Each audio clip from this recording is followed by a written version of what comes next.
Dia Mundial da Voz, assinalado a 16 de abril, voltou a passar praticamente despercebido em Macau. Quem a usa de forma profissional, como nós, jornalistas, sabe que deve ter certos cuidados, mas nem sempre os coloca em prática.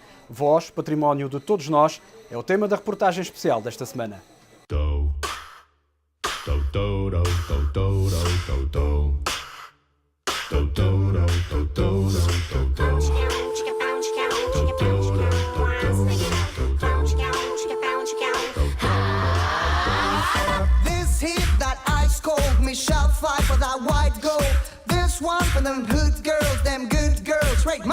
Pode parecer impossível, mas os Voca People não utilizam qualquer instrumento nas atuações, apenas um dos recursos mais poderosos ao alcance do homem, a voz.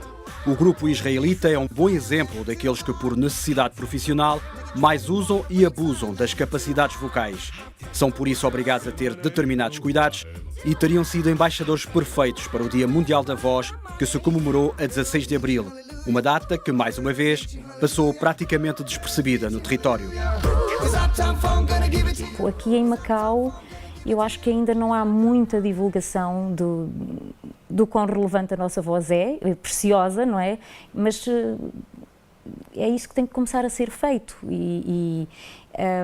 não só para os professores, para os jornalistas, para os advogados.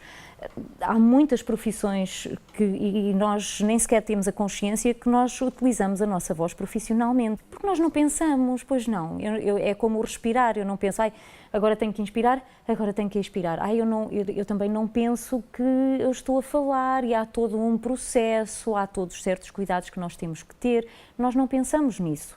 E a pessoa, de facto, só vai pensar que tem um determinado problema de voz quando tiver dores, ou quando perder a voz, ou quando sentir que não está alguma coisa bem. A voz acaba por ser um instrumento importantíssimo não só para os profissionais da voz, mas também para quem de alguma forma utiliza, quando eu digo profissionais da voz, como os jornalistas, os cantores, digamos profissionais a um nível em que a voz acaba por ser uma parte importantíssima até a nível estético, porque se apresentam na rádio, na televisão, mas depois estamos a falar também de todo o tipo de profissionais, como professores, educadores de infância, inclusive cozinheiros, que devido aos contrastes de temperatura podem ter problemas de voz, pessoas que trabalham ao nível do atendimento telefónico, ou seja, qualquer pessoa, empresários, qualquer pessoa que no fundo utiliza a voz comerciais como um instrumento de trabalho e ferramenta de trabalho, acaba por ter preocupações. Cada profissão tem particularidades. Agora, cada pessoa também tem formas diferentes de estar e de aprender e de aplicar, não é? Isso é o que eu noto mais, é conhecer a pessoa implica eu perceber quais são os esquemas de aprendizagem que ela usa e, em função desses esquemas de aprendizagem, eu uso mais ou imagens visuais, ou mais exemplos auditivos, ou mexo mais na pessoa para conseguir, porque nós todos ou somos mais sensitivos ou mais visuais e, portanto, jogar com essas questões todas. Viemos de casa, pus a mão, quentinho, carrego nos meus abdominais. Está quentinho? Ok, agora vou-me embora para casa, Deito outra vez fora. O diafragma é um músculo de grande porte. A professora Isabel Guimarães, da Escola Superior de Saúde de Alcoitão, em Portugal, tem uma carreira de mais de 30 anos na área da terapia da fala. Esteve recentemente em Macau por uma série de seminários e workshops a propósito do Dia Mundial da Voz, numa iniciativa da professora Ana Nunes, do Departamento de Português da Faculdade de Artes e Humanidades da Universidade de Macau. Os profissionais do ensino foram dos mais interessados nos eventos e compreende-se porquê.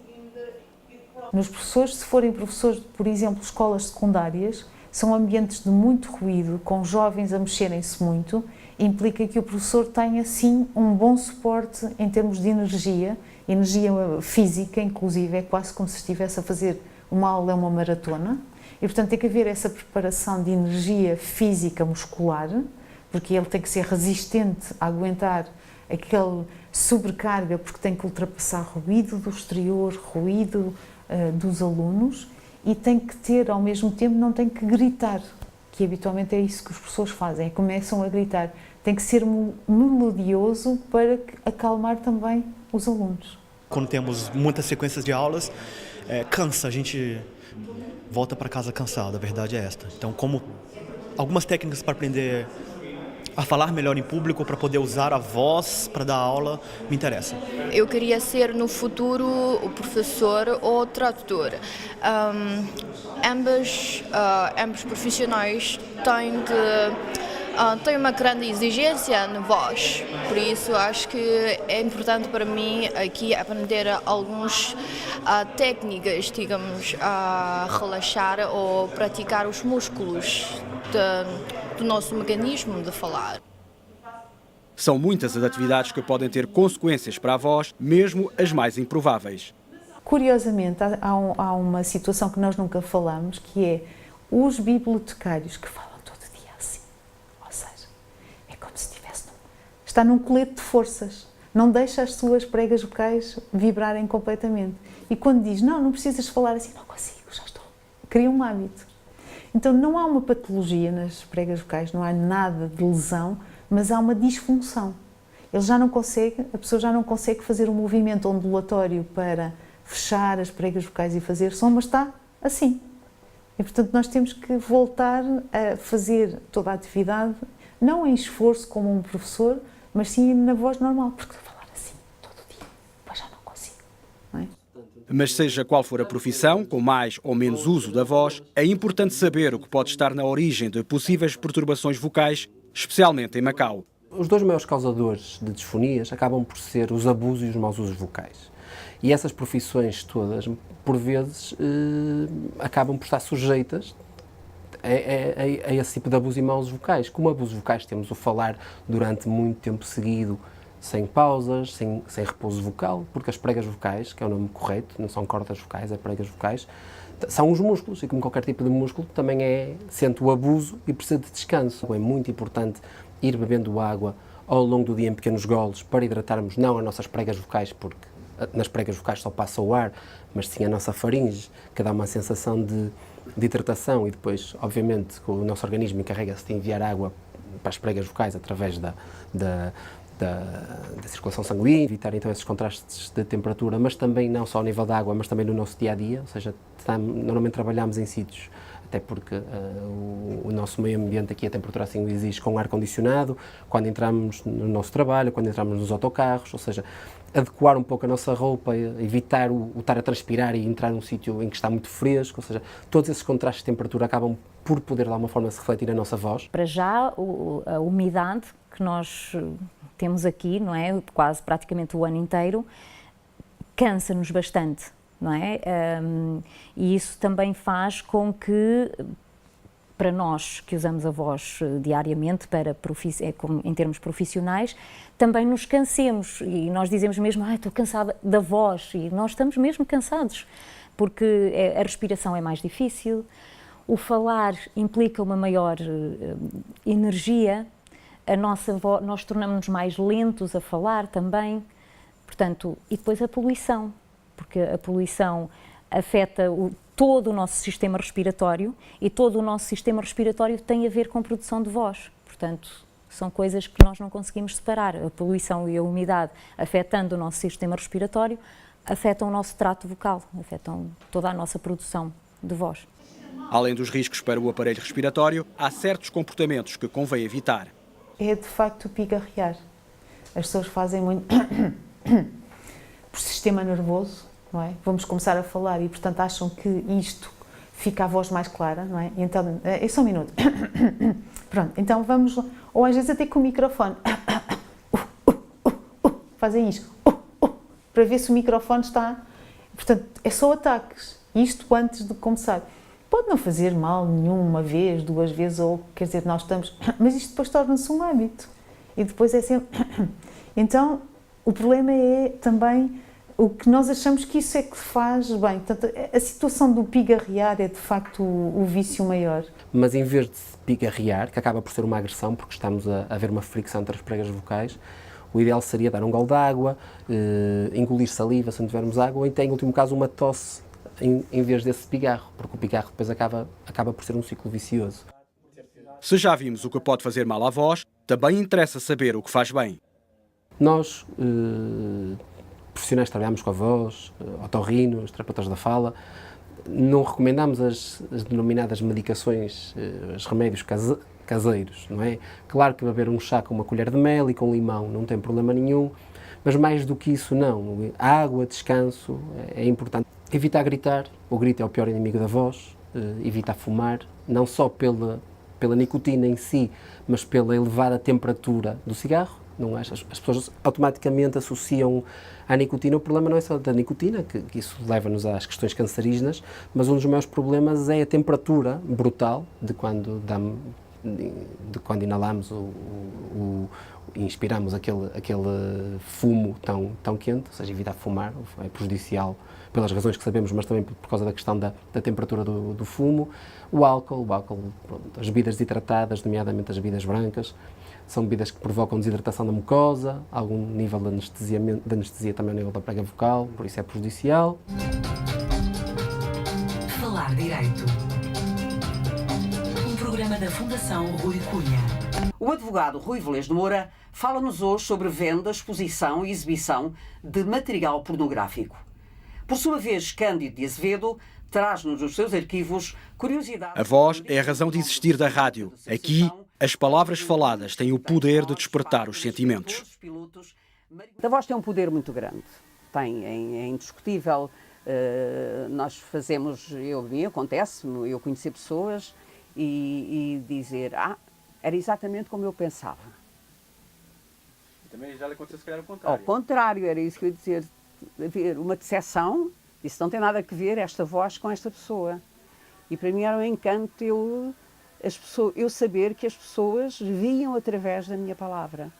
Portanto, acho que isso a rádio tem. É uma música que diz a Coimbra tem mais encanto na hora da despedida e a rádio tem sempre encanto. Tem sempre encanto. Eu, se ligar para uma pessoa que está em Portugal, mesmo sem ver a pessoa, não é? O que hoje em dia é possível, mas se eu fizer uma simples chamada telefónica, eu só de ouvir a voz, e se conhecer a pessoa, só de ouvir a voz do meu pai ou da minha mãe, consigo logo perceber se eles estão bem ou se estão mal, porque a voz acaba por ser um retrato das emoções.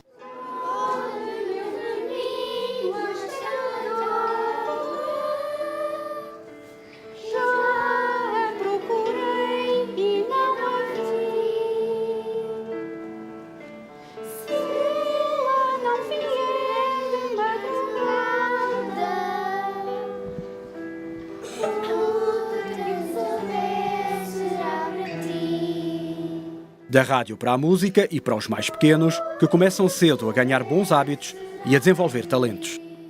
Portanto, é a postura, essencialmente, e a respiração. Ou seja, a postura, a respiração e a articulação. São as três coisas que eu tento, não falar-lhes diretamente nisto, mas tento que eles entendam. Eu introduzo sempre uma canção, contextualizo a canção e depois dou sempre a letra com o ritmo. Ou seja, eles nessa parte já estão a fazer aquele aquecimento que é preciso. Não faço aqueles vocalizos tradicionais do "ah". Não costumo fazer com estas crianças tão pequenas. Se estivessem numa aula de canto específico, teríamos que fazer.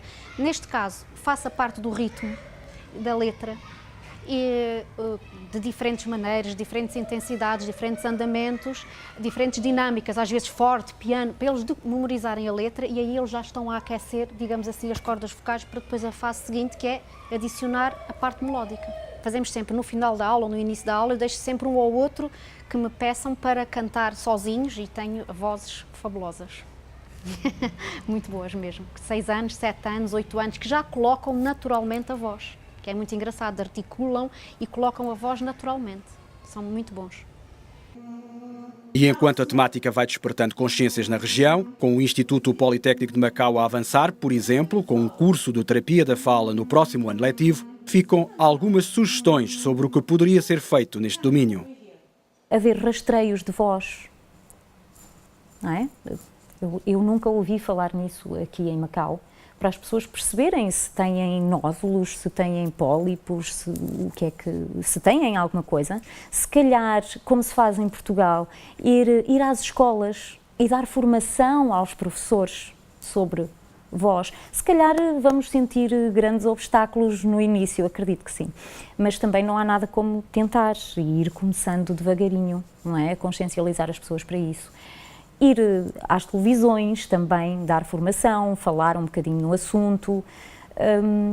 Há pequenas coisas que nós podemos, que mais não seja começar a celebrar o Dia Internacional da Voz, não é? Olha, engraçado, nem sequer sabia que havia um Dia Internacional para celebrar a voz. Pois é, pois existe, não é? Assim, pequenas coisas. Girls hit you hallelujah. Girls hit you hallelujah. Girls hit you hallelujah. 'Cause Uptown Funk gonna give it to you. 'Cause Uptown Funk gonna give it to you.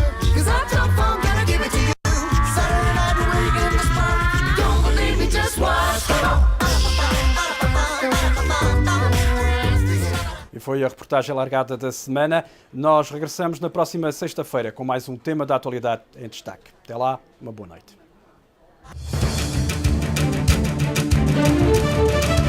Thank you.